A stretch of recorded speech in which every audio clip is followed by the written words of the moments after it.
Tá aí. Vamos lá. Tem que falar no microfone para Ah, é. Tá assim. e vai gravar. Tá dando para ouvir? Tá dando para gravar assim? Tá. Bom, é com muita alegria que Liduína e eu, Beatriz Abramides, vamos conversar no dia de hoje com o nosso queridíssimo professor José Paulo Neto, nosso querido Zé Paulo.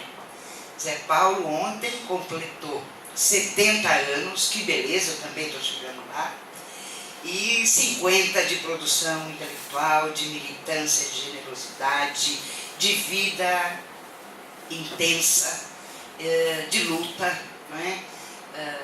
Como o próprio organizador Marcelo Braz agora, com um livro que está sendo lançado, Zé Paulo, que é um marxista sem repouso. Então, Liduína e eu conversamos e vimos a importância de uma entrevista com Zé Paulo para a revista Serviço Social e Sociedade, da editora Cortez, com a qual o professor tem contribuído ao longo desses 40 anos, né? E a gente fez um roteiro para essa conversa. Então a gente vai estar alternando a nossa fala, né? E as questões para que o Zé Paulo possa desenvolver. E paralelamente a isso também a Associação dos Professores da PUC, que está apoiando essa iniciativa, essa homenagem da editora Cortez, assim como o programa de pós-graduação em Serviço Social da PUC, para a atividade que a gente vai desenvolver logo mais no auditório 333, numa noite que todos nós esperamos ser muito significativa pela relevância que é a trajetória intelectual, política, teórica e pessoal do Zé Paulo. Então, também estaremos divulgando no jornal do PUC Viva a matéria dessa entrevista e também a atividade que vai ocorrer hoje à noite, né? Então, eu vou passar aqui, eu estou em nome da ProPUC e também do Núcleo de Estudos e Pesquisas em Aprofundamento Marxista, né? Um núcleo que eu tenho continuado essa sua trajetória, mas que foi iniciado pelo professor Zé Paulo e que durante 12 anos, linha a linha, lemos Marx e autores da tradição marxista, sempre colados nas questões concretas da vida cotidiana para enfrentar a barbárie do capital que se abate cada vez mais sobre a classe trabalhadora. Então, é muita alegria também que a gente continua com o NEAN e apoiando essa atividade, e é fruto dessa trajetória desenvolvida pelo Zé Paulo, né? Então, nós queremos agradecer em nome da Cortez, em nome da ProPUC, em nome do NEAN e do programa de pós-graduação, o fato do Zé Paulo ter topado e da gente poder estar aqui no dia de hoje. Bem-vindo, Zé Paulo. Obrigada por estar aqui conosco. Eu vou passar então a palavra para a Liduína para fazer a primeira questão e a gente vai alternando. Boa tarde. Para a gente também é uma satisfação, uma alegria, eu diria até uma emoção, sabe, professor Zé Paulo, estar aqui nesse momento com você. É uma pessoa assim, que marcou muito a formação, a trajetória de muitas pessoas, inclusive a minha.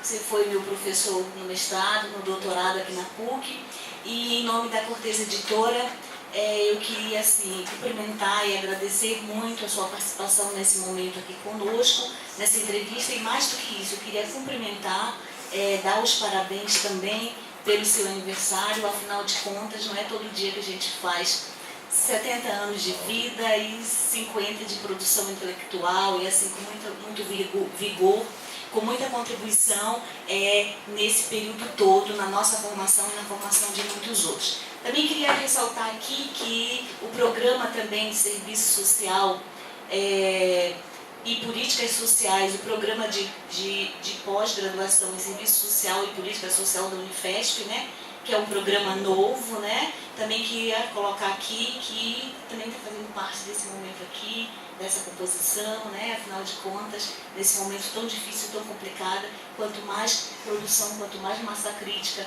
e pesquisa nós tivermos, melhor. Tá? Então, a pergunta inicial, como você se sente completando 70 anos de vida e de produção intelectual nessa conjuntura aí de crise do capital?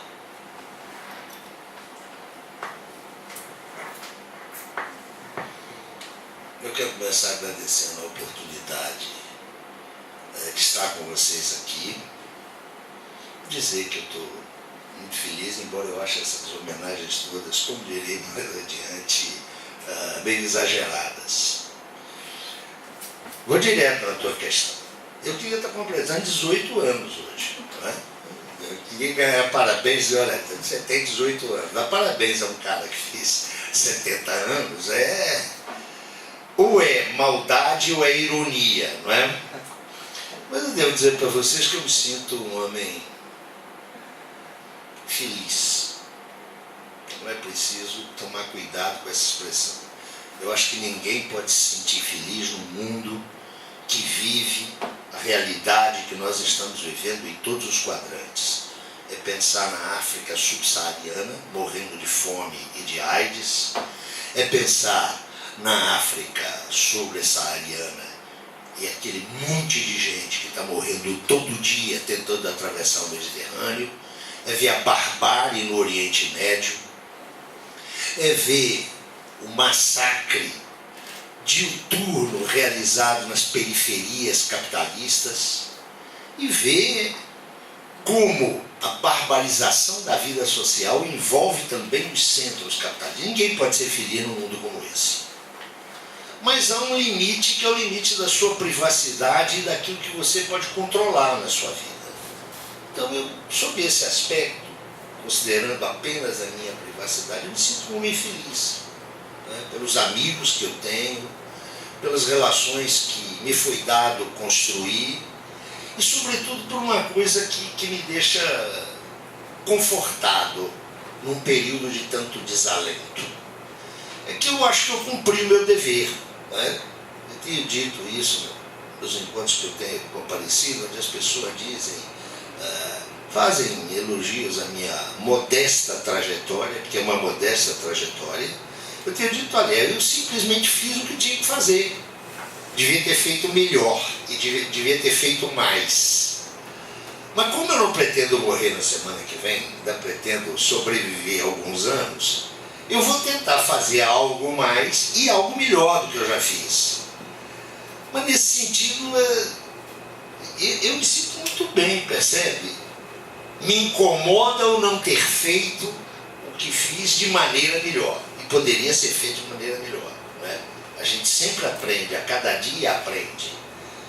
No mais, eu me sinto também um sobrevivente, né? Um sujeito que faz 70 anos neste país, onde só tem uma categoria social em piores condições que a dos velhos, que é das crianças. Ser velho e ser criança nesse país e viver com decência é um privilégio, um verdadeiro privilégio. Está se tornando cada vez mais um privilégio com o que a gente está vivendo nos dias contemporâneos, não é? Mas eu me sinto, sobretudo me sinto muito otimista, não é? Eu sei que o momento é de desconforto, é de desalento, mas eu sou muito otimista. Eu acho que a gente tem que escutar o povo, tá? E a gente tem que estar do lado do povo, ainda que esse lado não seja necessariamente físico, mas a gente tem que estar colado nas lutas pela emancipação política, sem a qual a gente não vai ter emancipação humana, né? Que é o objetivo, eu diria, de uma parcela significativa do mundo hoje. E se eu puder continuar ajudando nisso, aí a minha felicidade vai ser completa. Agora, quem é que eu volto a dizer, quando eu contemplo esse mundo que está aí, a primeira impressão, não é? A primeira reação é de desconsolo. Mas eu não me deixo levar pelo desconsolo. Eu insisto, eu sou uma pessoa muito otimista, não é? Não é um otimismo ingênuo, mas que me impede a catatonia de um lado, não é? O imobilismo, e de outro lado o cinismo, não é? Que eu diria que hoje impera fortemente entre os intelectuais. Não é? Quer dizer, olha, cada um vai se dar bem com a sua consciência e o resto caminha. Eu penso que as coisas não funcionam assim. Mas eu estou muito feliz. Obrigada, Zé Paulo. Bom, na sequência daquilo que você já está colocando, né? E é o seguinte, sabendo que você é uma pessoa simples, generosa, não gosta de homenagem, acabou de falar sobre isso. O que você sente com tantas manifestações de carinho e respeito nessa trajetória, de ser um dos intelectuais mais renomados no Brasil, na América Latina e aqui também em Portugal? Bom, primeiro vamos botar as coisas no lugar. Eu sei o tamanho exato das minhas pernas. Eu estou muito feliz, muito gratificado pelas expressões de afeto, de admiração que eu tenho recebido. Mas eu não me deixo levar por causa disso. Eu estou convencido que, mesmo quando um indivíduo sobressai, torna-se conhecido e até reconhecido, ele não é produto de si mesmo. Numa trajetória individual, concorrem inúmeras variáveis que até independem do indivíduo. Eu primeiro acho que eu não sou um dos mais renomados intelectuais nem brasileiros nem latino-americanos. Eu tenho um pequeno reconhecimento pelo meu também pequeno trabalho. Mas eu sou o resultado de quê? Eu sou o resultado de confluências políticas, de trabalho coletivo. Né? Eu sou um pouco a expressão de um processo social enorme, né, que me antecede, do qual eu participei e que eu espero continue se desenvolvendo, evoluindo, avançando. Então eu não tenho nenhuma ilusão de natureza, digamos, individualista. Né? Eu acho que ajudei algumas pessoas, não foram tantas quanto eu gostaria de ajudar, mas nessa ajuda concorreram as muitas ajudas que eu tive, de intelectuais importantes, de intelectuais hoje pouco valorizados, dos meus alunos. Né? Os meus alunos me ajudaram muito. Eu não sei se vou ter oportunidade, vocês vão me perguntar sobre a minha vida na PUC. Não é? Se isso for objeto, a gente pode conversar sobre isso. Então, eu fico orgulhoso, fico gratificado, mas eu sei o tamanho das minhas pernas. Eu dei uma pequena contribuição aí junto de um bocado de gente. E esse bocado de gente não está fora da minha contribuição. Me permitiu dar essa contribuição. Então, nesse sentido, eu sou muito realista.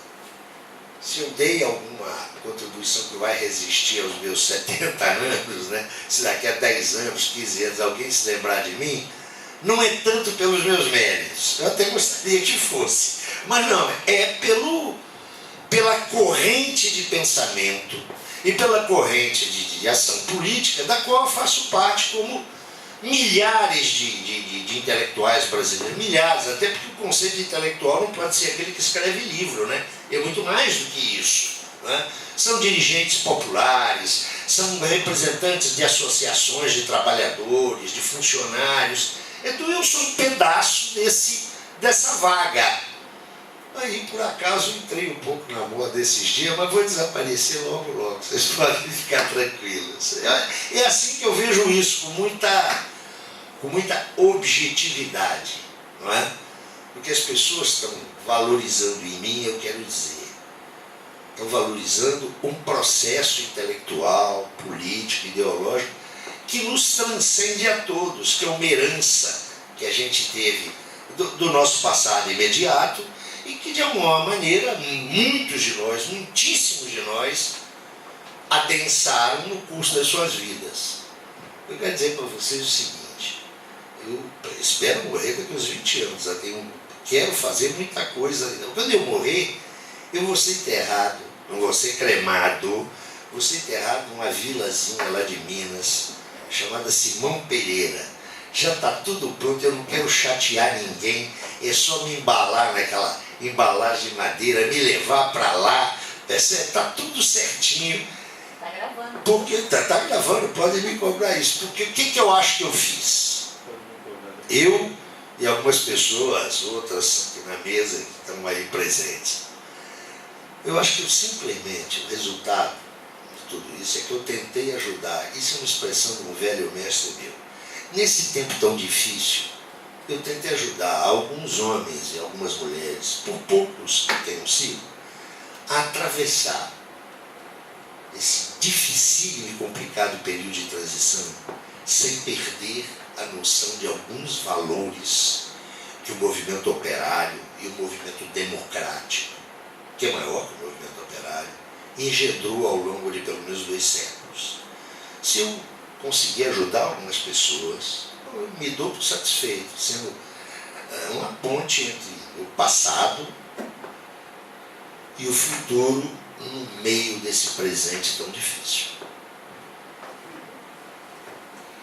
Professor, nesse contexto que o senhor acabou de falar, de formação, dessa formação coletiva, né, que ninguém se forma sozinho, mas se forma em interação com os outros a partir de determinadas condições objetivas da história, nós gostaríamos que o senhor comentasse um pouco dessa sua experiência docente, essa relação com os estudantes e também da sua trajetória intelectual até os dias de hoje. Quero dizer o seguinte, eu cheguei na universidade com uma formação extra-universitária.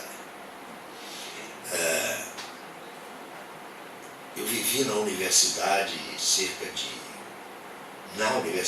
de 35 anos.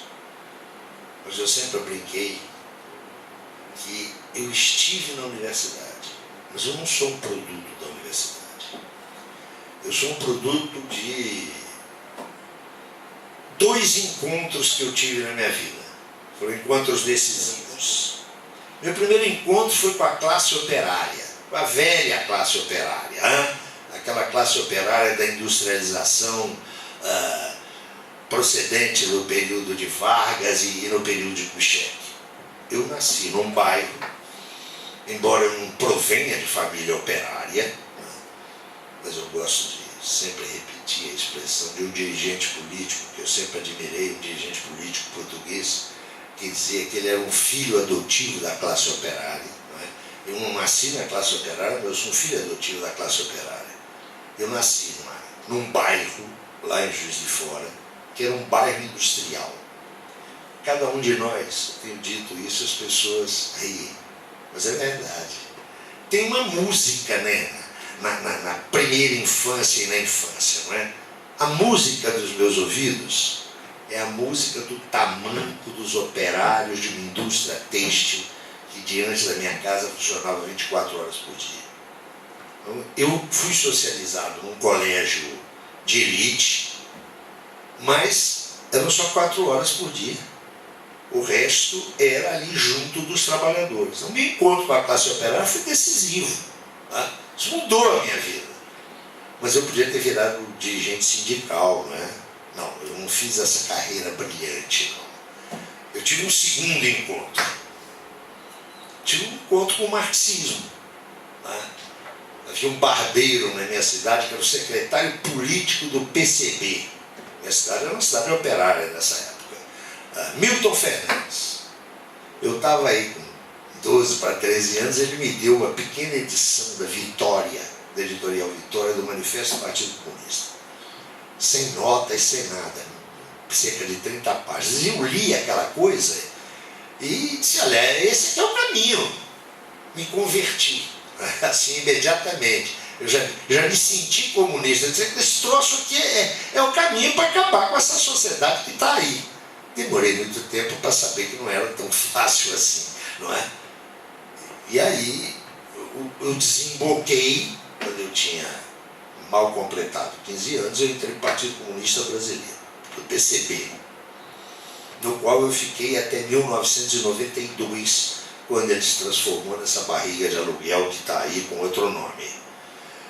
passei 18 anos sem partido, até que em 2010 alguns amigos me convenceram que o novo PCB, o PCB refundado, era o herdeiro daquela grande tradição. Aí eu voltei, sou do PCB, sou um mero militante de base, não tenho responsabilidades, mas eu diria que a minha formação toda eu devo a esses dois encontros, que se consubstanciaram, se uniram na minha vinculação, que é conhecida de todos, que eu nunca ocultei, na minha vinculação com o PCB. A universidade entra na minha vida por uma escolha. Eu escolhi ser professor. Acho que fui um bom professor. Lecionar sempre deu muito prazer. Dividir o pouco que eu sei com outros sempre foi muito legal para mim. Eu encarei sempre o magistério como uma forma de me relacionar com a sociedade. E aí, na universidade, eu tive algumas influências, alguns exemplos que foram decisivos para mim. Né? Eu tive, na minha formação de base, ainda lá em Juiz de Fora, um teólogo. Eu nunca fui cristão, mas trato as convicções religiosas das pessoas com muito respeito.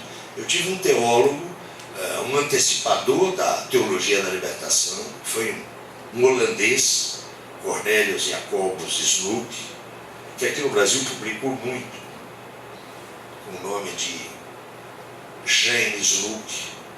Foi uma figura, um dos fundadores do curso de Teologia ou Ciência das Religiões lá em Minas. Eu aprendi muito com esse homem. Depois, mais maduro, eu tive aqui na PUC o prazer e a honra de fazer alguns cursos com o professor Florestan Fernandes, com quem eu já mantinha relações intelectuais, mas viu a docência do Florestan. E também tive, entre outros professores, eu tive o professor Evaldo Vieira, que foi um dos fundadores do NEAN, não é? Junto comigo, exatamente. Dilceia Bonetti, recentemente falecida. Eu fui aluno e fui orientando do professor Ottaviani. Né? O professor Ottaviani, para mim, foi o melhor didata de ciências sociais que eu conheci na minha vida. Né? Uma aula do Iane era um exemplo pedagógico. Então, isso é para mostrar algumas influências aqui. Agora, as grandes influências que eu tive foram extra-acadêmicas, foram essas. Né? Eu tive uma forte ligação intelectual e também pessoal com o general Nelson Werneck Sodré, né, que é uma figura que eu penso que começa a ser recuperada pela universidade depois de tantos anos de marginalização. E também fora do Brasil, né? O tempo que eu passei na Europa, sobretudo em Portugal, tudo isso me ajudou a ser o professor que eu pretendi ser. Não sei se fui, pretendi ser. Acho que fui um bom professor, sobretudo porque, em especial, na graduação, eu depois que me doutorei, jamais estive fora da graduação. Eu sempre parti da ideia de que um bom professor tem que estar nos primeiros períodos da graduação. Porque agora é uma das pessoas se doutorarem e só quererem dar aula na pós-graduação e fazer pesquisa, não é? Eu discordo radicalmente disso. Aprendi com o Florestan que os bons professores têm que estar na graduação. Eu quero dizer que na graduação eu nunca confundi a sala de aula com a praça pública. Eu nunca escondi dos meus alunos as minhas convicções, as minhas posições. Embora eu não seja weberiano, eu sempre tomei o cuidado de saber que é distinta a sala de aula e a sessão partidária. Eu sou contra a universidade que faça propaganda partidária. Porque a gente tem que fazer politizar a formação, que é outra coisa. Isso me animou ao longo dos anos. Eu tive cerca de 20 anos aqui na PUC, primeiro na graduação, depois eu fiquei só na pós-graduação. Todos os meus alunos sabiam exatamente o que eu pensava. Não é? Eu nunca escondi isso na manga, mas nunca quis que eles pensassem como eu. Né? Eu queria que eles pensassem, eu queria ajudá-los a pensar. Essa para mim era a questão.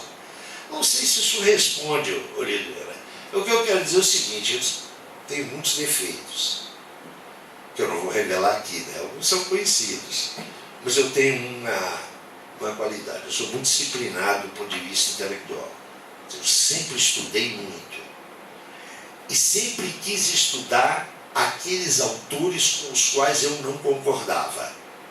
Né? A gente tem que conhecer um pensamento a que você se opõe, não é para se converter a ele, mas procurar compreendê-lo e superá-lo. Não é?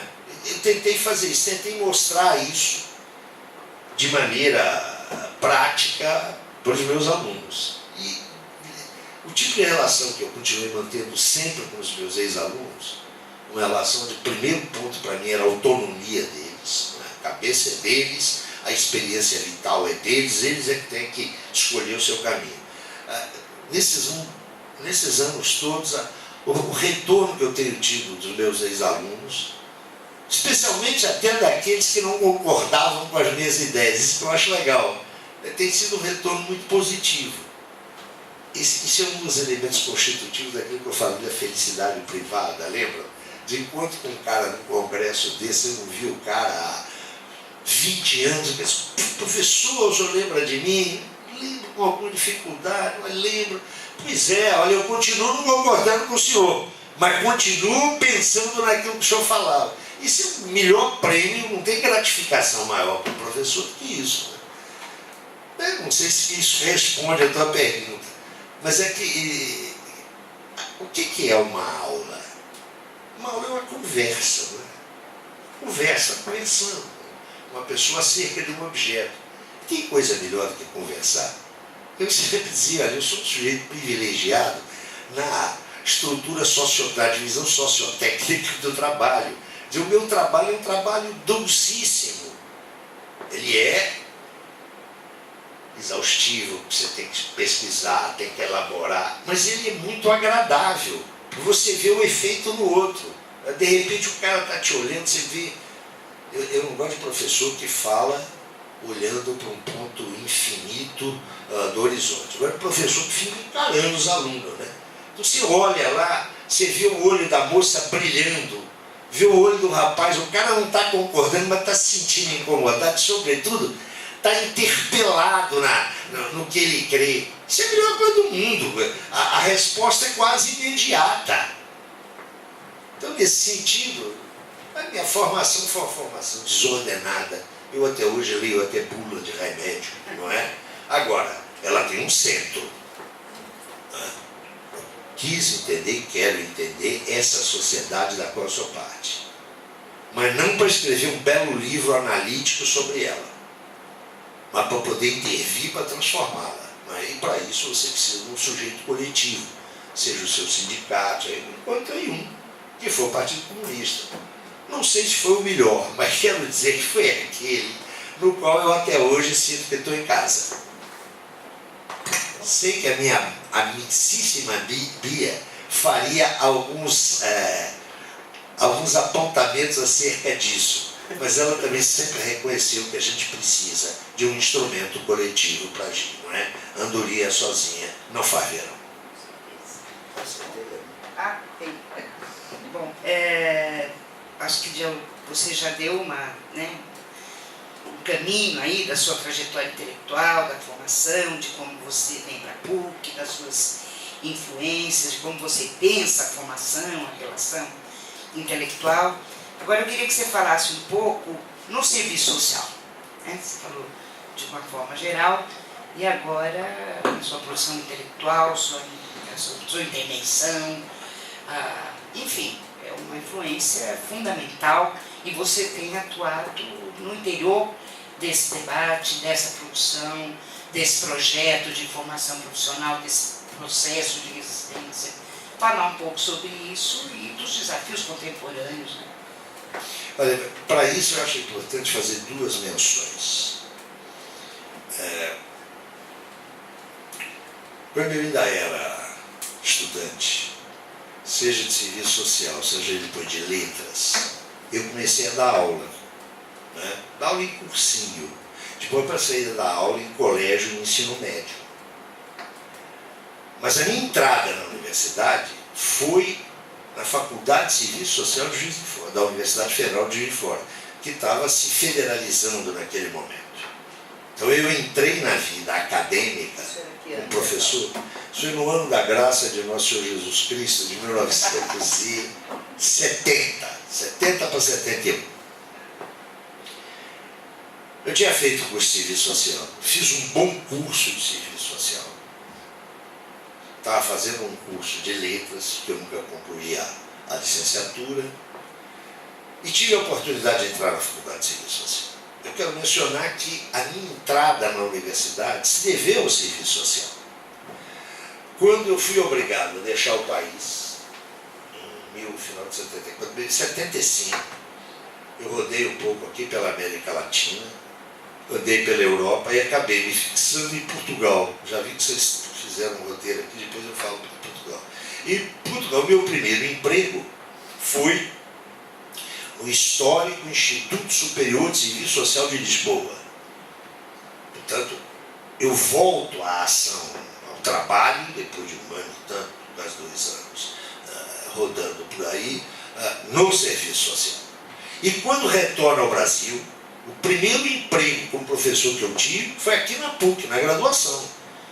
Eu tenho uma gratidão muito grande com a então direção da Faculdade de Serviço Social da PUC. Se eu não estou enganado, que era um grupo muito legal de pessoas, mas eu tenho a impressão que tinha pela frente a Carmelita Asbeck, né? Foi o primeiro emprego que eu tive aqui. E na pós-graduação também eu comecei aqui na PUC. Né? Depois, lá em Portugal, por exemplo, eu dei aula no Instituto de Economia. Aqui no Brasil também passei do limite do serviço social para outras áreas das ciências sociais. Entretanto, foi no serviço social que eu me constituí como professor e como professor de pós-graduação, onde eu fiz momentos essenciais da pesquisa que eu desenvolvi ao longo da vida. Então, eu tive uma relação muito funda com o serviço social. Eu já não tenho, pelo seguinte, há alguns anos eu tenho dito, olha, esses congressos, esses livros coletivos têm sempre as mesmas figurinhas carimbadas, não é? Das quais eu sou uma delas. A gente tem que sair e dar espaço para uma nova intelectualidade que se afirma no serviço social. Mas eu acho que eu tive, sim, algum papel no processo de renovação do serviço social no Brasil. Né? E, de alguma maneira em Portugal e também aqui pela América Latina. Porque eu comecei a escrever muito cedo. Todo autor precoce é um autor irresponsável, como dizia meu amigo Carlos Nelson Coutinho. Eu escrevi, não sou como Fernando Henrique, que diz esqueçam do que eu escrevi. Eu leio com cuidado o que eu escrevi no final dos anos 60 e no princípio dos anos 70, que é algo muito marcado pela conjuntura. Eu comecei a escrever em revistas de serviço social não brasileiras. Era na Selezione de Serviço Social, do professor Aníbal Vilaverde, de Buenos Aires, e numa revista mais polêmica que era Hoy en el Trabajo Social, lá da ECO. Né? E depois eu fui escrevendo aí pelo mundo afora. A minha relação com o serviço social é uma relação visceral. Não é? Eu sempre considerei que os marxistas não tinham a menor ideia do que era o serviço social. Né? Tratavam, e muitos deles continuam tratando o serviço social como o patinho feio das ciências sociais. Isso começa a mudar no Brasil, né? Penso eu, com o trabalho da Marilda, 82, 83. O trabalho da Marilda é pioneiro em relação, por exemplo, ao meu trabalho. Ela começou antes pela... Marilda é uma assistente social, né? Eu transitei pelo serviço social.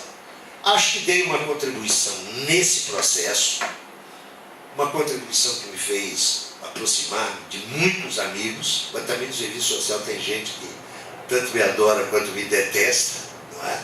Mas eu acho que eu contribuí com o meu pauzinho de fósforo no que foi, penso eu, o grande capítulo de renovação do serviço social no Brasil, que é a expressão de um trabalho coletivo, e vários companheiros aqui da PUC tiveram um papel, jogaram um papel essencial, Eu diria que o curso da PUC, tanto a graduação e posteriormente a pós-graduação, você não escreve a história do serviço social brasileiro, não é pensando apenas no autor A, B ou C, mas pensando no esforço coletivo que foi o trabalho realizado aqui na PUC. Nós estamos em frente à PUC, isso aqui é a sede da PUC, é preciso mencionar isso. Depois, no Rio de Janeiro, meus horizontes se alargaram. Qual foi a minha contribuição para o serviço social? Eu acho que eu sempre chateei muito o serviço social, porque eu nunca tive a preocupação de defender o serviço social. Eu tive a preocupação de compreendê-lo de modo crítico, não para afastar a reflexão dos assistentes sociais sobre a sua prática, mas para tentar iluminar, não é, um outro foco, uma outra luz, aquilo que já estava sendo objeto de uma elaboração cuidadosa.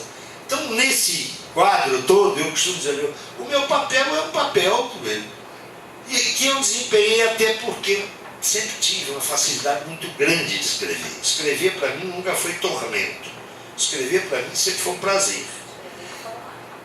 Mas escrever sobretudo, eu tive uma certa prática em jornais políticos, então isso facilitou a minha vida.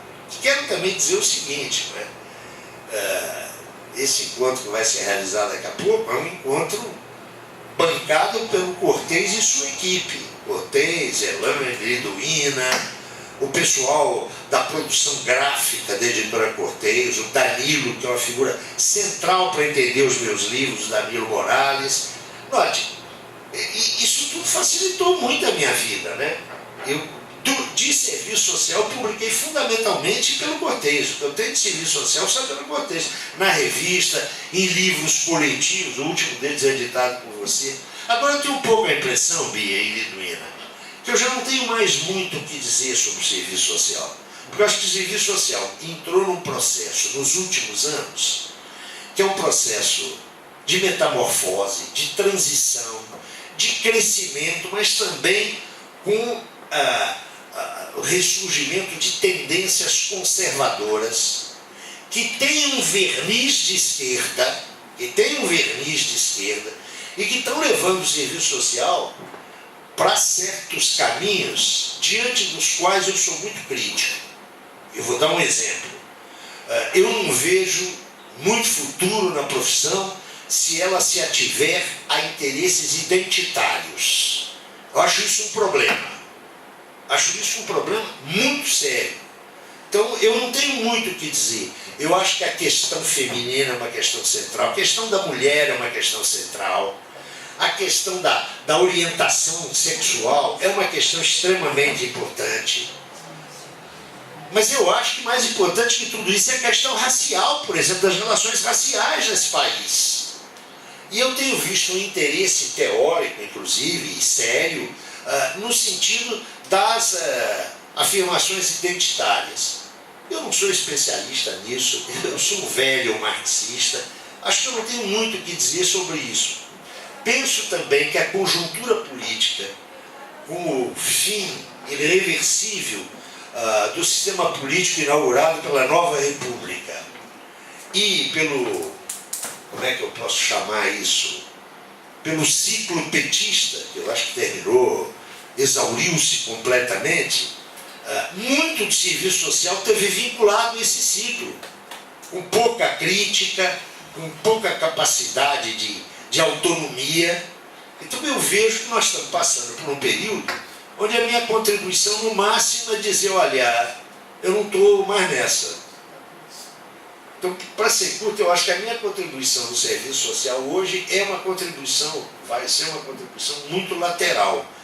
Porque eu vejo dentro da categoria profissional uma renovação teórica e uma renovação de quadros que eu acho que é muito significativa. E não tem os velhos como eu que ficar tomando lugar na ribalta de jovens que já merecem claramente um destaque, que eu acho que muitos deles, nós temos hoje pesquisadores de excelente nível e que são pouco conhecidos fora dos circuitos especialistas. Quando a vanguarda pela qual nós nos batemos era uma vanguarda teórica, mas queria ser uma vanguarda profissional vinculada ao conjunto da categoria, não é? Eu diria que há muitos jovens teóricos do serviço social que a categoria ainda não conhece, só a vanguarda. E eu acho que a gente, ficando sempre aparecendo em congresso, seminário, acaba tirando a visibilidade desses jovens. Vocês vão editar isso, vão? Eu não sei se está indo para vocês tirarem isso. Eu não falei sobre Portugal, né? Você me perguntou. Olha, meu exílio português durou cerca de 4 anos. Não foi um exílio. Eu cheguei logo, encontrei trabalho no âmbito do serviço social. Havia lá uma discussão própria do serviço social nas condições do pós-25 de abril. Eu acho que eu dei uma pequena contribuição. Para a organização política da categoria profissional. Ajudei na criação da Associação dos Profissionais de Serviço Social e tive uma experiência muito legal no antigo ISE, chamava-se Instituto Superior de Economia, dirigido por um católico avançado chamado Pereira de Moura, e que hoje chama-se, olhem a mudança, ISEG, Instituto Superior de Economia e Gestão. Não é casual essa mudança de nome, não é? Nesse momento o ISE era um centro importante de discussão teórica na economia política, e eu tive lá condições de estudar muito e de intervir como professor. Portugal não foi na minha vida um país de exílio, não é? Foi minha segunda pátria, eu criei raízes em Portugal, raízes inclusive afetivas, fortes.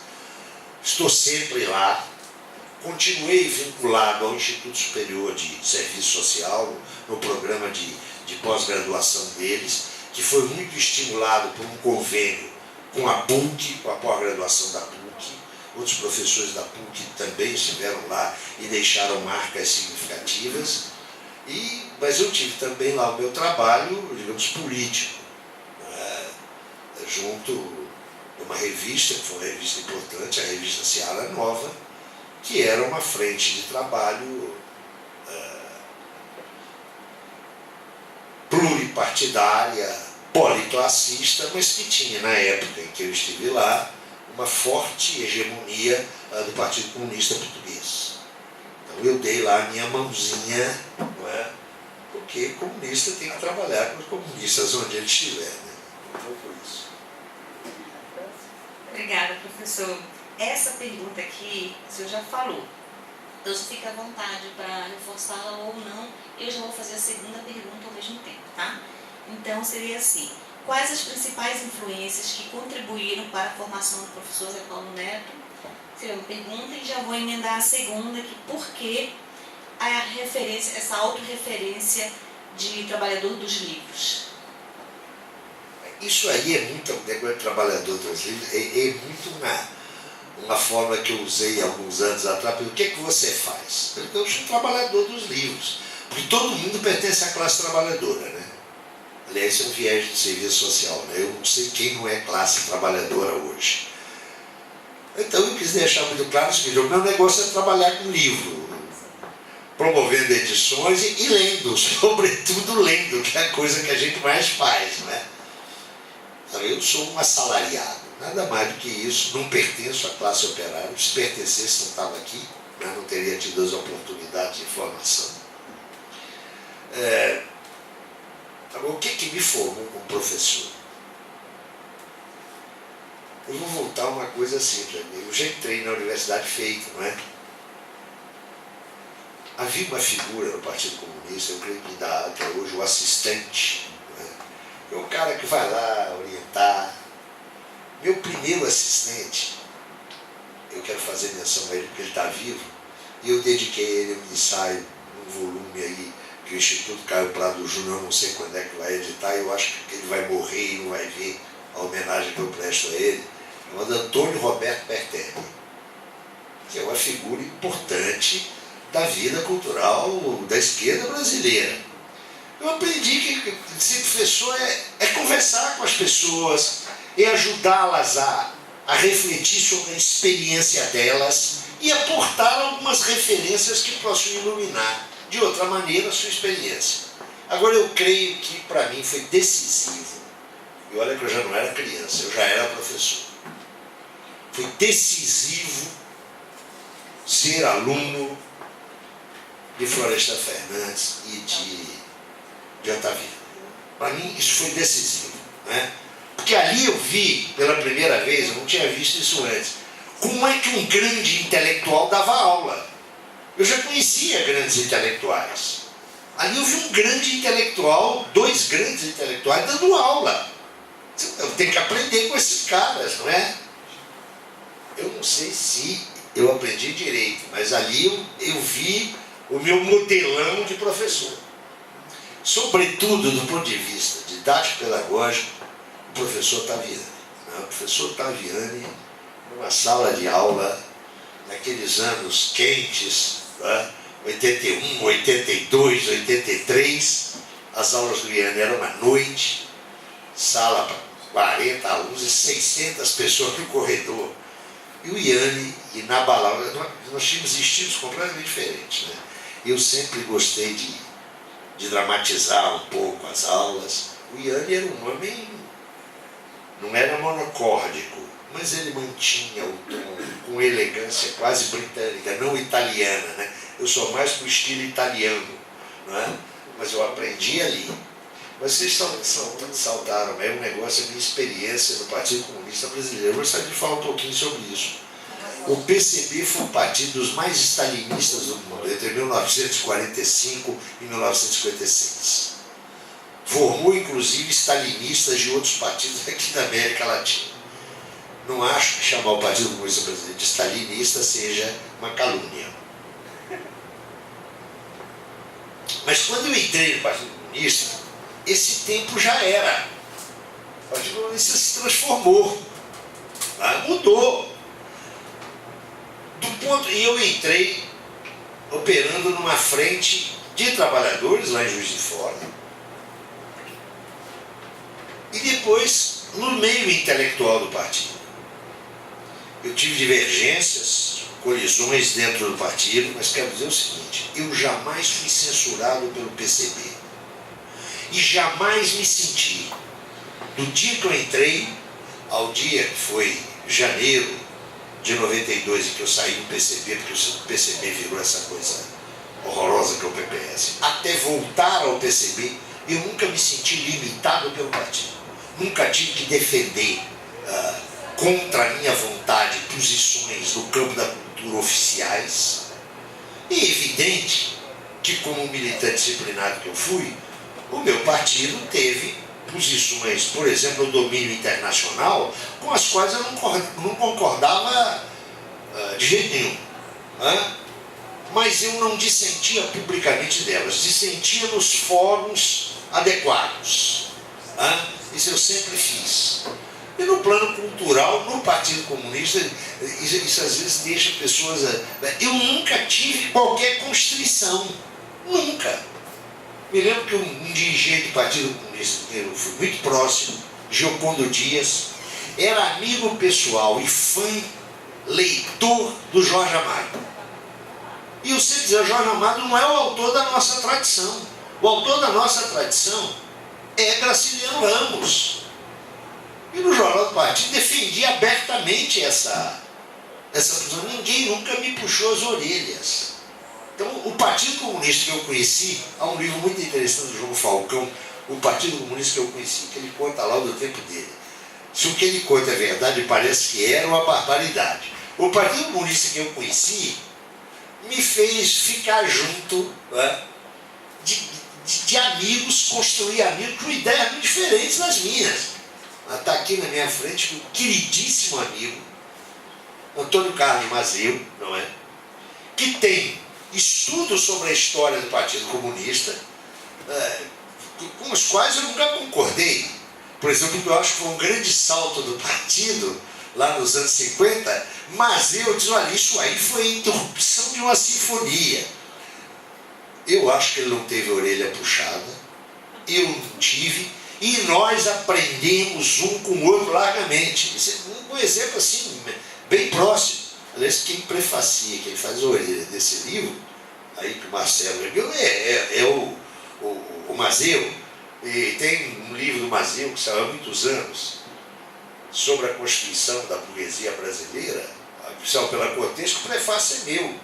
Então, isso aí é a minha convivência no Partido, a minha experiência no Partido Comunista nunca foi uma experiência de limitação, foi uma experiência de estímulo. Agora, se isso me era dado pelo Mazeu, lá no passado não era um dirigente ilustre como ele é hoje, pelo Nelson Werneck Sodré, que era um ícone para os... ou pelos meus colegas de trabalho, isso importa pouco, importa que havia um clima. Isso eu quero dizer aqui. Eu devo isso ao Partido Comunista, desde que eu entrei. Havia um clima de estudo. Podia, se não estudar, o melhor. Tinha aqueles manuais da Academia de Moscou, fundamentos do marxismo-leninismo, mas se estudava.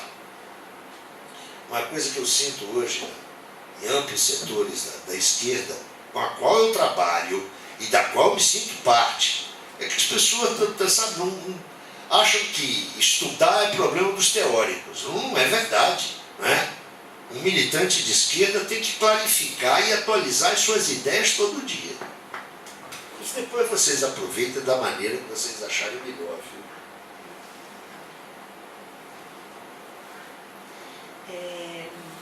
Embora o senhor já tenha falado também um pouco sobre a questão do intelectual militante, a gente gostaria que você pudesse aprofundar um pouco mais esse seu envolvimento na Escola Florestan Fernandes, no MST, enfim, nas lutas de modo geral. Veja, eu não acho que o intelectual militante tem que estar colado a um partido. Não tem que estar toda semana fazendo manifestação na rua. O que a mim me parece fundamental para definir, para caracterizar, para delimitar o âmbito da militância, é primeiro saber. Então, são dois pontos. Primeiro, qual é a perspectiva de classe que orienta a pesquisa e o pensamento desse intelectual? Perspectiva de classe. Acho que a gente tem que insistir nisso porque tem gente que acha que a classe social subiu, não é? Os trabalhadores não fazem mais parte constitutiva dos processos de transformação social. Então, primeira coisa é a perspectiva de classe. Eu vou dar um exemplo. Professor Florestan passou sem militância partidária de final de 1949 a meados dos anos 70. Nesse período, o professor Florestan não teve vinculação partidária. E poucos intelectuais brasileiros foram tão militantes quanto o professor Florestan. Porque mesmo quando ele não trabalhava sob exclusiva influência marxista, lembramos que Florestan tem alguns estudos de natureza claramente funcionalista. Eu penso, por exemplo, no belíssimo livro dele, que a gente devia reler hoje, A Integração do Negro na Sociedade de Classes. Belíssimo livro. Tem muito pouco de marxismo ali. Naquele livro tem muito pouco de marxismo. Entretanto, tem uma perspectiva que é a perspectiva de classe dos de baixo.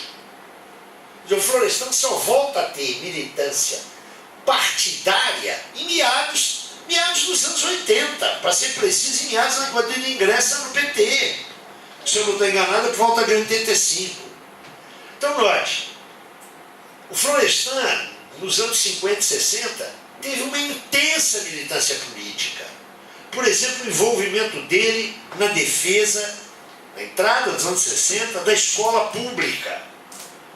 Ele não estava ligado a partido nenhum, mas a perspectiva do Florestan, isso para mim é a primeira coisa. A segunda coisa, o primeiro traço é a perspectiva. Para mim é um intelectual militante, aquele que, e nós estamos falando de militância de esquerda, atenção, isso não serve para o intelectual conservador, tá? Nós estamos falando de militância de esquerda, não é isso? Se bem entendi, a pergunta de você vai nesse sentido. Porque não basta falar militante, tem que qualificar Olavo de Carvalho eu não acho que ele seja intelectual, mas ele é um militante da direita, não é? E não precisa estar no movimento Brasil Livre. Ele está lá produzindo. Nós estamos falando de militância na esquerda. Primeiro é a perspectiva de classe. Segundo, quando a ação desta classe pode ser obstaculizada por outro tipo de força, esse intelectual está lá na frente de luta. Vou dar outro exemplo dos mestres que eu citei aqui. Onde é que estava o Iane no finalzinho dos anos 70 e no início dos anos 80? Ele estava nas manifestações de São Bernardo. Embora ele nunca tenha se ligado organicamente ao PT, como o Florestan se ligou mais tarde, mas ele estava lá onde estavam os trabalhadores. Eu entendo que esse é o intelectual militante. Ele tem uma perspectiva de classe, e quando essa classe ou não está suficientemente dinamizada na sua ação, ou passa a ter a sua ação coartada, ele está junto dela lá na prática social. Ele não tem que estar o tempo todo lá, não. Até porque ele tem uma função que é diferente da função do líder partidário, do líder sindical, do líder de associações de base, não é? Nós temos uma divisão sociotécnica do trabalho que existe, é real. Os intelectuais não podem fugir disso, mas eles podem escapar das limitações dessa estrutura sociotécnica do trabalho. Não sei se o meu pensamento ficou claro. Então, Zé Paulo, queria que você falasse um pouco, não é, sobre 2017 e o centenário da Revolução Russa. Ou seja, a importância desse centenário, desse legado, para a perspectiva presente, para a perspectiva futura, né? No ponto de vista da concepção marxista, da classe, da centralidade do proletariado, do operariado, tudo aquilo que você acabou de dizer, que muitos setores, inclusive de esquerda, dizem adeus a tudo aquilo. Então, gostaria que você falasse desse tema, dessa importância, e pensar a perspectiva da Revolução Russa para os momentos contemporâneos e para a nossa perspectiva de programa para o futuro. Ô Bia, vocês estão muito felizes com os meus 70 anos. Eu disse que não, eu queria fazer 18, não é? Mas eu quero dizer que esse ano, todas as minhas enfermidades, o meu diabetes, a minha escoliose, a minha hipertensão, tudo isso foi para a lata do lixo. Passei esse ano participando de comemorações as mais diversas, celebrações as mais diversas da Revolução de Outubro. Eu, no ano passado, eu tratei de reestudar para escrever algo e publiquei aí sobre a Revolução de Outubro. Mas eu me senti muito jovem percorrendo a Revolução de Outubro. A Revolução de Outubro foi a revolução mais importante e mais internacional da modernidade. Ela rebateu mais no mundo do que a Revolução Francesa.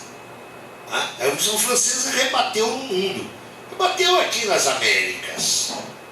Mas a Revolução Francesa era um ideário. A Revolução Russa era um ideário com um instrumento para ativá-lo. Então ela não rebateu aqui na América Latina, a Revolução Russa, apenas com o ideário dos sovietes, do poder popular. Não, ela rebateu aqui promovendo a criação de organizações políticas. Então ela foi a mais importante das revoluções da modernidade. E no século XX, lembre-se que ela não foi a primeira, né? A Revolução Mexicana a antecedeu. Mas foi ela que impactou decisivamente o mundo. Eu acho importante chamar a atenção para isso. A Revolução Russa não foi apenas o início de um caminho no Império Czarista, com a derrocada do Império Czarista. Ela redefiniu as relações no mundo. Depois da Revolução Russa, a geopolítica mundial transformou-se profundamente a partir da Revolução. Então, a Revolução Russa é o nosso mundo. É o nosso mundo. O que você vê na Revolução Russa? As mulheres, né? Eu enfatizei muito isso nas palestras que eu fiz e nos debates que eu fiz. As mulheres sempre estiveram na base das revoluções, sempre. Mas as mulheres só começam a se tornar protagonistas enquanto mulheres da Revolução na Comuna Parisiense. Elas foram um agente central na constituição da Comuna Parisiense. Mas não tiveram nenhuma representação, mesmo naqueles poucos meses. Na Revolução Russa, as mulheres tiveram um protagonismo e se tornaram sujeitos, foram dirigentes da Revolução. E é só ver, notem, já a partir de 1919, no ano de 18, em plena Guerra Civil 19, as imensas conquistas do movimento das mulheres e do movimento feminista. A igualdade civil na constituição da família, a isonomia no campo do trabalho e do salário. Por onde quer que você pegue a Revolução Russa, ela foi um fenômeno de efervescência e de criatividade. Ela se realiza num país onde 80% da população é analfabeta, é camponesa. 10 anos depois, o analfabetismo estava praticamente extirpado. Olha o significado cultural disso. O significado cultural disso. Isso não é uma mera alfabetização, é o acesso ao mundo da cultura. É casual. Eu estava outro dia dizendo isso junto do meu querido Silvio Tendler, num debate sobre cinema. É casual que o cinema, tal como nós o compreendemos, tenha nascido com a Revolução Russa. Tudo bem, o nascimento de uma nação lá do Griffith é anterior, é verdade. Mas a montagem, sem o que o cinema não existe, é uma criação soviética. É Pudovkin, Eisenstein. Escute, isso é por acaso. Essa revolução mudou o mundo. E mudou o mundo de uma maneira sensacional. Sem nenhum precedente histórico. Os caras chegaram ao poder com um maciço apoio da população. Maciço. E não tinha um livrinho que lhes dissesse o que fazer. O livro do Lenin se referia ao partido, não à direção da sociedade, o que fazer. Não tem na obra do Karl Marx uma parte dizendo: receituaram para quando chegarmos ao poder. Eles tiveram que inventar tudo. Inventar tudo. É evidente que cometeram erros. É evidente que as expectativas, as esperanças, as promessas da Revolução estiveram longe de ser realizadas. Nós sabemos que o isolamento da Rússia soviética e o fracasso da Revolução Ocidental, sobretudo na Alemanha, condicionaram largamente o desenvolvimento da experiência soviética. Sabemos que na transição dos anos 20 aos anos 30, houve uma inflexão política, os sovietes foram neutralizados e se instaurou um clima ditatorial, nós sabemos disso. Não há que ocultar isso. Entretanto, o balanço dessa revolução é extremamente positivo. E para hoje, qual é a mensagem dela? Quando o chamado socialismo de Casera ou Sorex já são páginas do passado. Aquilo não volta. Mas quais são as lições para agora? Sem a classe operária, sem o núcleo duro do proletariado, no conjunto das camadas trabalhadoras, não se avança para uma sociedade emancipada. Essa é a primeira lição. Segunda lição: é possível superar o capitalismo. É possível. Terceira, que pode parecer desagradável, mas é uma lição. Esse caminho é duro, é difícil, não vai se realizar em meia dúzia de décadas. A afirmação capitalista demandou uma evolução multissecular, 500 anos. Nós não vamos fazer em 80 anos o paraíso sobre a Terra. Aliás, não faremos. A emancipação humana, o comunismo, não é o paraíso sobre a Terra. É simplesmente uma nova quadra histórica onde os conflitos e tensões não serão resolvidos pela violência. É isso que é a sociedade emancipada. É uma sociedade, primeiro, sem exploração do trabalho. É preciso insistir nisso. A nossa crítica, a crítica de quem quer a emancipação, é em primeiro lugar contra a exploração do trabalho. Não é uma questão de para hoje, para amanhã e depois a transformação cultural. Não. Nós sabemos que isso é uma totalidade extremamente complexa. Mas há um momento determinante. E esse momento determinante é a supressão da exploração do trabalho. Então, a mim me parece a Revolução Russa, seu estudo, de extrema atualidade. Até porque o fracasso provisório, temporário das experiências do socialismo contribuiu para quê? Para que o capitalismo contemporâneo revelasse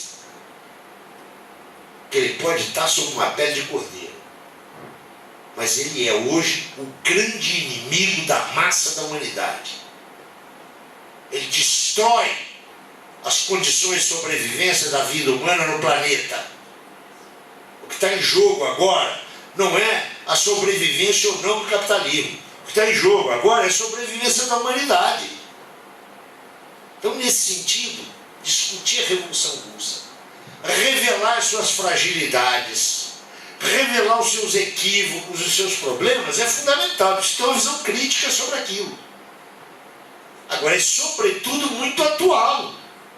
Não é para indicar, não é a receita do que vamos fazer, mas é para ter a clareza de que aquele projeto é absolutamente atual. O projeto é absolutamente atual. Não é anacrônico, não é uma coisa do passado. Não é para uma arqueologia do saber. É para uma diagnose do presente.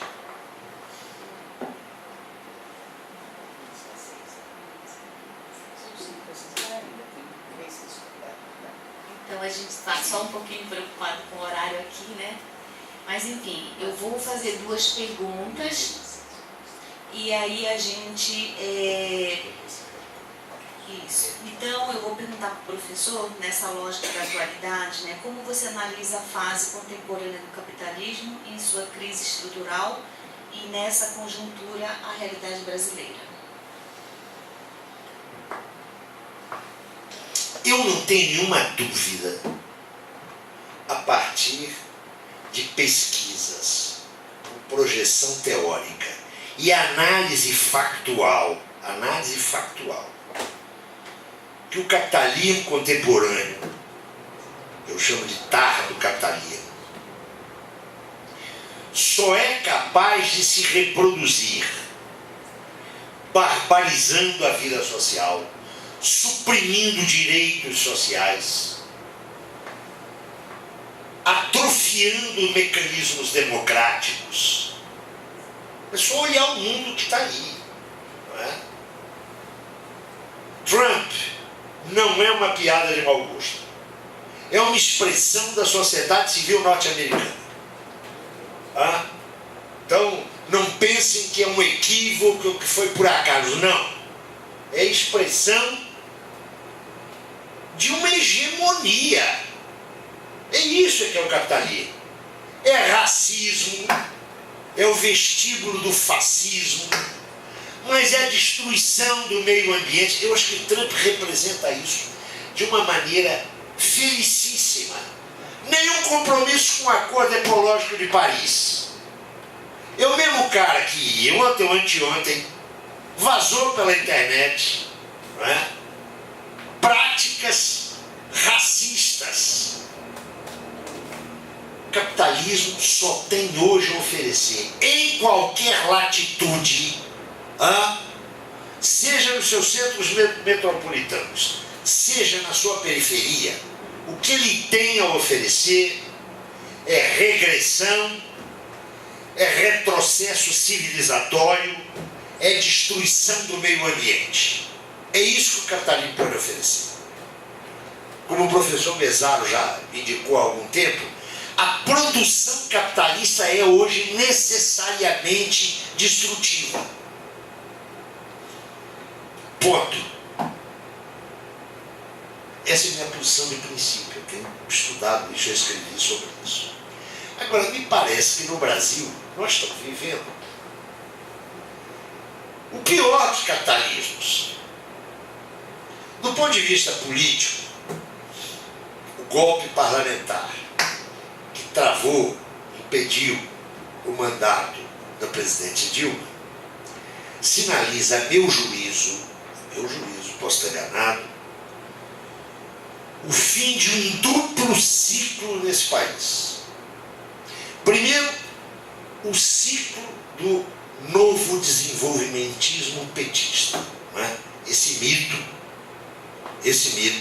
incrível como é que intelectuais sérios defenderam essa ideia do novo desenvolvimentismo. Não sei como é que eles vão se mexer agora. Esse negócio foi por terra. Mas foi por terra a sua carapaça política. O sistema político, não apenas partidário, o sistema político que vem do pacto da nova república. O que nós estamos vendo hoje? Não apenas o país ser controlado por uma cleptocracia. Atenção, trata-se de uma cleptocracia. Só olhar essa gente, a folha corrida dessa gente. Nós estamos vendo muito mais do que isso. Nós estamos vendo uma série de impasses, porque se está supondo que a continuidade da democracia passa pela sua restrição, ou pela sua reprodução como uma democracia de participação restrita. Para esse quadro que está aí, só mais democracia e não menos. Isso implica o quê? Implica potenciar os mecanismos de participação das massas. Ora, o que está na ordem do dia? Quero lembrar a expressão de um fulano que tem 53 mil votos. É um deputado federal, tem 53 mil votos. E ninguém discute a legitimidade dele liderar a Câmara dos Deputados. Eu me refiro ao Maiazinho. Como é que é o nome do Maiazinho? Rodrigo Maia. Uns 2 meses atrás ele deu uma declaração genial. Ele disse: minha agenda é a do mercado. Ponto. A agenda dessa gente aí é a agenda do mercado. É só olhar as tentativas de ensaiar o candidato a presidente da República, o senhor Meirelles, que era do conselho diretivo, do banco dos irmãos, aqueles irmãos sertanejos, Wesley e não sei o quê. Ele era do conselho diretivo, do conselho consultivo, como é que chama o banco? Banco digital? Me falta o nome aí. É esse homem que está dirigindo, pretende dirigir os destinos desse país. Na verdade, esse país, politicamente, está a uma troca, não é? Uma autonomização inconstitucional do judiciário, de setores do judiciário, não é? De uma parte. Uma sectarização da mídia. É só você ler os grandes jornais da burguesia, que são replicados pelo país inteiro, não é? Dado o monopólio da mídia, e no quadro onde você tem um judiciário que dá espetáculos midiáticos. Um judiciário só não. Uma Suprema Corte que dá espetáculos midiáticos. Acho que a primeira coisa a fazer aí é deixar de lado as ilusões petistas. elas foram por água abaixo, né? Foram pelo ralo. Uma política de conciliação de classes só podia ter levado a esse resultado, não é? E é uma política que não está no passado, não, né? Estou convencido que o Lula está armando um grande acordo com a burguesia, né? Perdoemos os golpistas e a conversa vai por aí afora. Qualquer hora ele está abraçado com o Paulo Scaff, não é? Porque já está com o Ronan, com o Sarney, com essa gente toda. Então, primeiro, perder qualquer tipo de ilusão. Isso não quer dizer uma postura esquerdizante, esquerdista, que a revolução é socialista e começa amanhã às 8h30. Não, é ter clareza de que aqui, quando você elude a perspectiva de classe, o resultado é derrota dos trabalhadores. E a derrota está clara. Depois de 12 anos de cooptação petista, olha os movimentos sociais, o que sobrou? Olha o movimento sindical, o pujante movimento sindical do passado, onde é que ele está? Então, isso é herança, desculpe, isso é herança, meus amigos, eu tenho amigos que foram no PT e alguns estão no PT. Né? Eu não acho que todo mundo no PT é vigarista, não acho que tem gente séria no PT, como houve. Agora, tem que reconhecer isso. A alternativa que eu vejo é uma alternativa que não é para 2018. Eu acho que esses 2 anos de cleptocracia no poder, quero dizer, cleptocracia, esse país está sendo dirigido por uma quadrilha, uma não, né? São várias quadrilhas, não é? 2 anos só. Mas o mal, a hipoteca que essa gente está lançando sobre as novas gerações de brasileiros, nós vamos demorar para reverter. E eu quero deixar muito claro aqui o seguinte: se ocorrer de Luiz Inácio Lula da Silva for candidato ano que vem, se ocorrer dele se eleger, e se ocorrer dele tomar posse, ele não vai reverter nenhuma dessas medidas. Nenhuma. Como não reverteu nada da herança maldita de Fernando Henrique, que ele jamais sequer fez um balanço dela. Então, não se iluda, não é por aí. O caminho é conseguir rearticular, reorganizar a esquerda nesse país. Eu penso que isso passa por uma frente de esquerda, uma federação de esquerda, como aliás se fez no Rio de Janeiro nas últimas eleições, né? Uma federação partidária. No Rio de Janeiro se uniram o PSOL e o PCB. Acho que precisam unir mais gente do ponto de vista partidário, o PSOL, o PSTU e outros grupos autônomos que ainda não têm configuração de partido, com todas as nossas diferenças. Lembrando que a esquerda brasileira não é majoritária, mas ela não se expressa apenas pelos partidos de esquerda, PSOL, PCB, PSTU, não. Ela vai além desses partidos. Então eu penso que esse é um trabalho insano que nós temos que realizar a partir de agora. E por qual eu quero dizer para vocês, a curto prazo eu sou muito pessimista. A curto prazo eu acho que nós vamos na esquerda ficar brigando se o governo é capital monopolista ou monopolista capitalista, não é? Como nós não defendemos interesses materiais imediatos, as discussões ideológicas entre nós correm fundo, mas eu acho que no médio prazo esse vai ser o caminho da esquerda brasileira, envolvendo movimentos sociais ativos, importantes, outros que surgirão. E eu tenho muita confiança eu tenho muita confiança na humanidade. Eu não acho que a humanidade vai caminhar bovinamente para o matadouro. Ela chega ali no limite. Eu gosto sempre, já sei que a gente tem que encerrar, eu gosto sempre de dar um exemplo. Última pergunta só, mas... Então faça.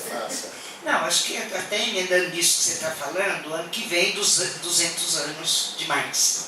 Eu acho que a gente é importante falar sobre isso nessa linha da perspectiva presente e futura. Eu quero só dizer uma coisa, né? Duas. Depois vocês mexem nessa entrevista, fazem o que vocês quiserem.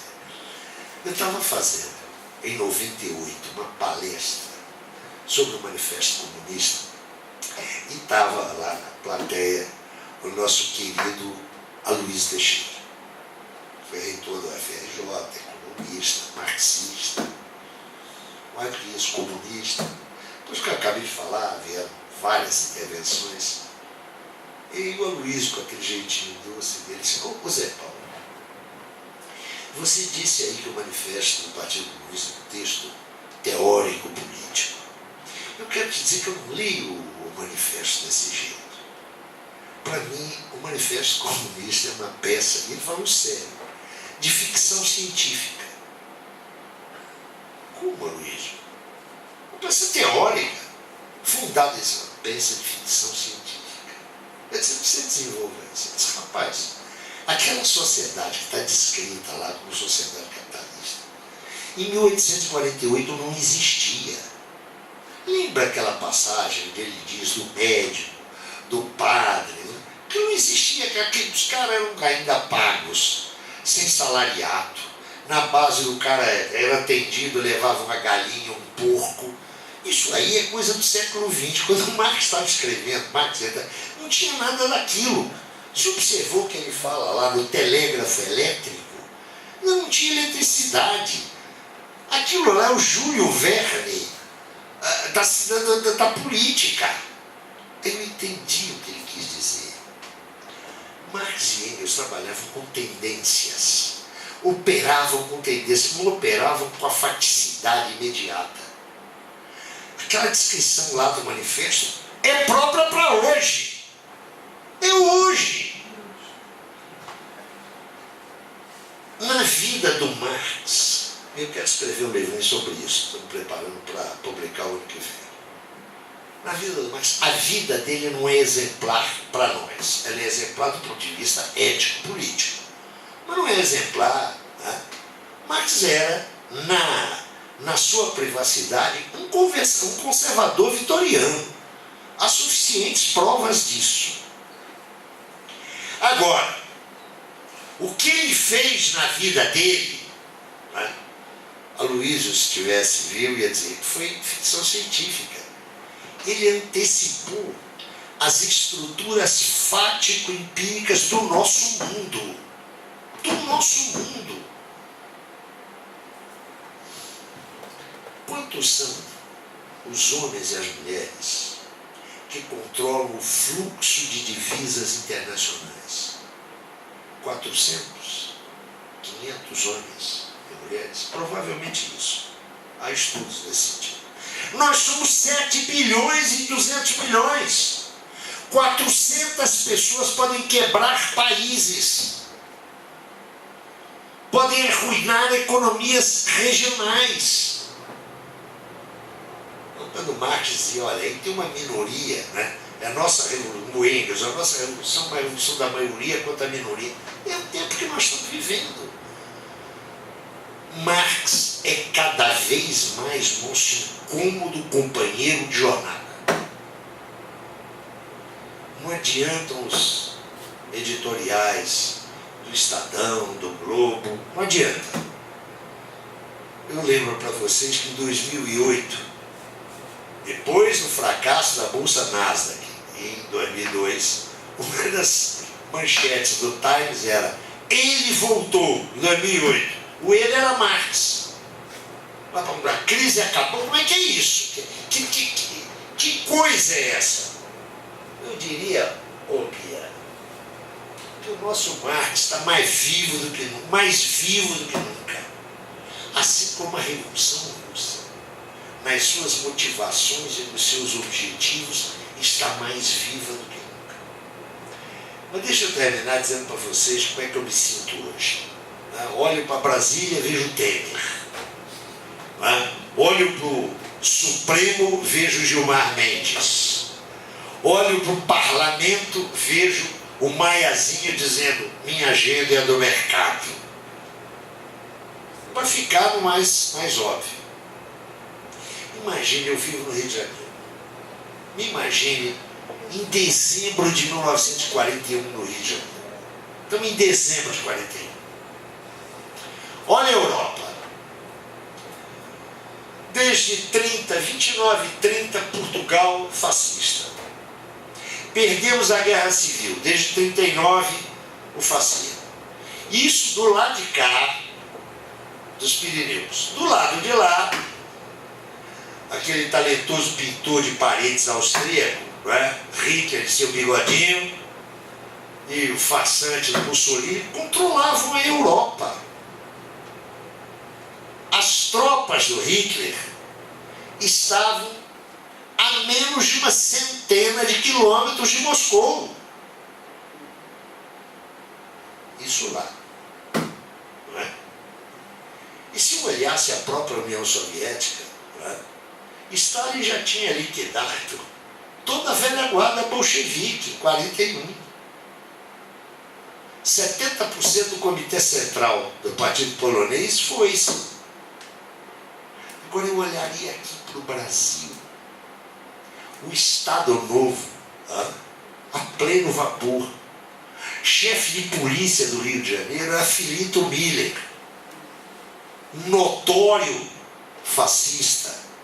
Getúlio tinha entregue a mulher de Prestes à Gestapo. Prestes, que era a expressão do comunismo no Brasil, estava isolado na cadeia, condenado a anos e anos de prisão. O meu partido estava esfacelado. Como é que eu ia olhar para o futuro? Isso é dezembro de 41.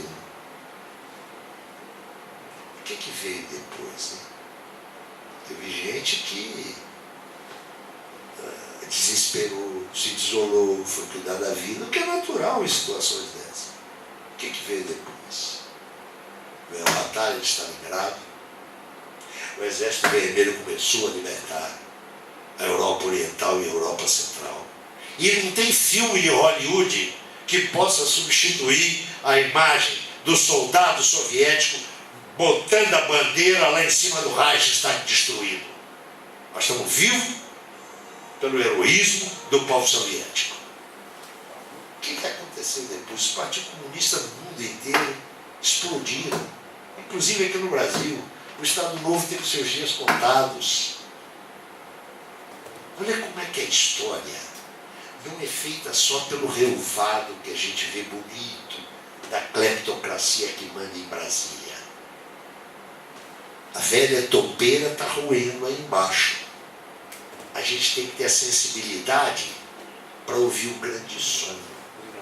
Então, nesse sentido, eu sei que as condições históricas hoje não permitem paralelos entre 41 e hoje. Atenção, eu sei disso.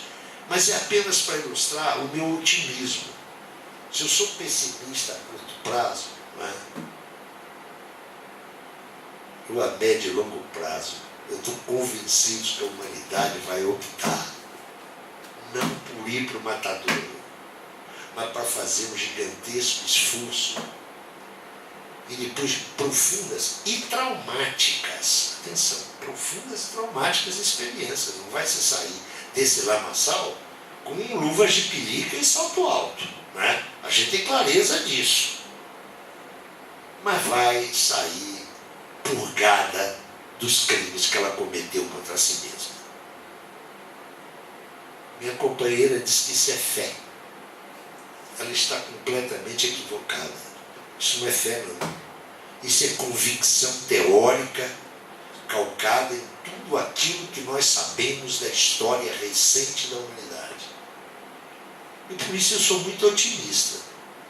Ou seja, vocês começaram falando em 80 anos, eu não gostei dessa conversa.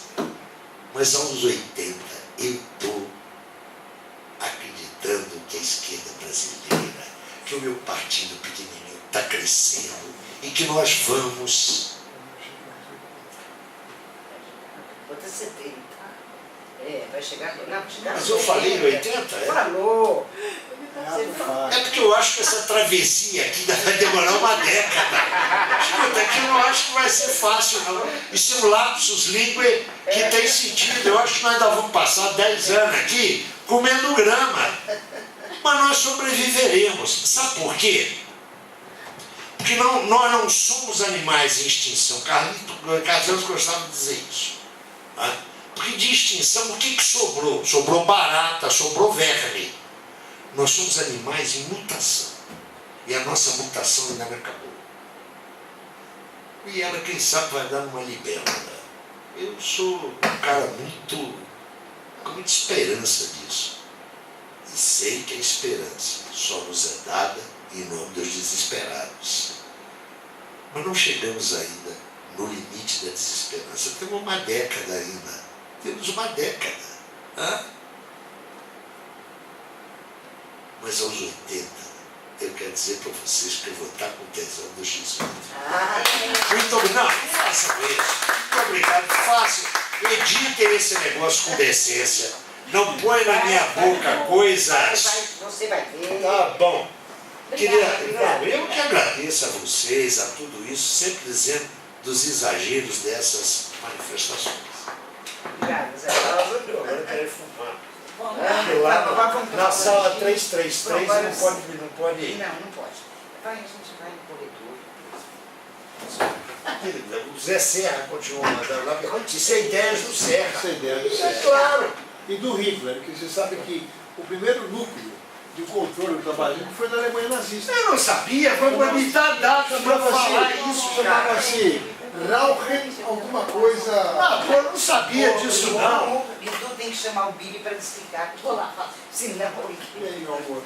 e aí, querido? Eu sou dirigente dessa Como porra. está? Eu cheguei de gente isso aqui. Você louco que eu depois Eu não agradeci aqui, eu não quero agradecer. Aqui é o Loureiro, porra. O Loureiro é uma maravilha, para escrita de coração mesmo, porra. Vamos assim, gente. Olá, E uma tudo definição bom? de você. Tudo ótimo, e você? O Mazil é um cara Oi, maravilhoso. tudo bem? Agora, o Mazil não é o sujeito que vocês pensam. O sujeito que vocês pensam tinha que ser um cara minimamente racional. O Mazil, o Mayakovsky escreveu pensando nele. Comigo a anatomia ficou louca, soltou do coração. Muito obrigado. Agora minha mulher disse que vocês precisam conversar comigo.